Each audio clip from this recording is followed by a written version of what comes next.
This is Suzanne Wagner, and I'm doing the April Astrology for 2025.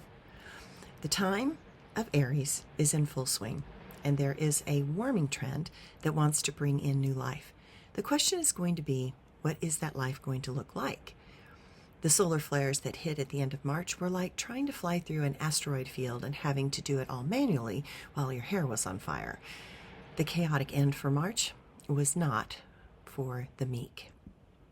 Spring inspires growth, but it also requires us to address heightened emotions and the explosions of creativity that want to come about. After all, life waits for no one. For the moment, Neptune is fully in the fire sign of Aries, so now the focus turns to Saturn. At least the interaction between Saturn and Mars are strong enough to keep the worst situations at bay for now. The Mercury retrograde will finally end on the 6th, and we should all breathe a bit easier, but the density of Saturn and Mars will tend to make us feel less than successful and will not put us completely at ease. I have to chuckle inwardly because I had clients that I tried to warn about the astrology for the stock markets, and they were all stockbrokers and finance people, and they insisted that all the markets are strong and great and that we are going to have a great year. And I said that I would love to be wrong, but what was unfolding was not something that anyone could completely calculate or control. And now, here we are.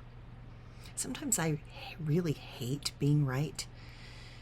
April is a month that will require us to pay close attention to critical details, and that will be hard because it feels as if our head is not on straight and someone is doing an upgrade while we are trying to reboot our internal computer.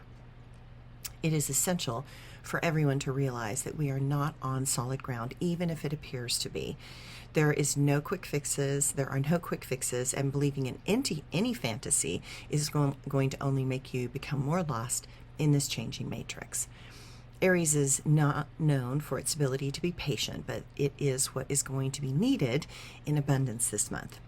For many, they will feel as if they are not being exactly held back, but we are also not being given the go-ahead to get things in gear. The mind wants to hurry, but the reality requires strategies and that are well thought through and planned, and those are not yet in place.